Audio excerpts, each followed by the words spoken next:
கடற்கரையில் உள்ள 4 சமாதிகளை யார் இடிப்பது என வினா எழுப்பியுள்ள நாம் தமிழர் கட்சி சீமான், அவையெல்லாம் ஆக்கிரமிப்பா இல்லையா என்பதை மனச்சான்று உள்ளவர்கள் கூறுங்கள் என கேட்டுக் கொண்டுள்ளார்.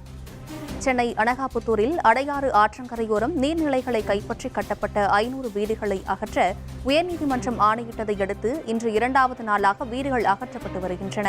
இதனால் தீங்குற்ற மக்களை நேரில் சந்தித்து ஆறுதல் கூறிய சீமான், ஒவ்வொருவரும் கடற்கரையில் 2 ஏக்கரை கைப்பற்றி வைத்திருப்பதாகவும், கடற்கரை எப்படி கல்லறையாக மாறியது என யாரும் கேட்கவில்லையா என வினா எழுப்பினார்.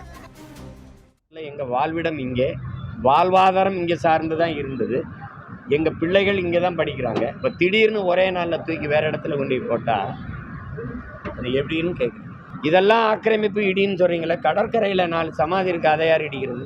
அதை ஆக்கிரமிப்பா இல்லையா? மனச்சான்று உள்ள யாராவது ஒவ்வொருத்தரும் 2 ஏக்கரை ஆக்கிரமிச்சுக்கீங்களே. கடற்கரை தானே, எப்படி கல்லறையாச்சு? யாரும் கேட்கலையே.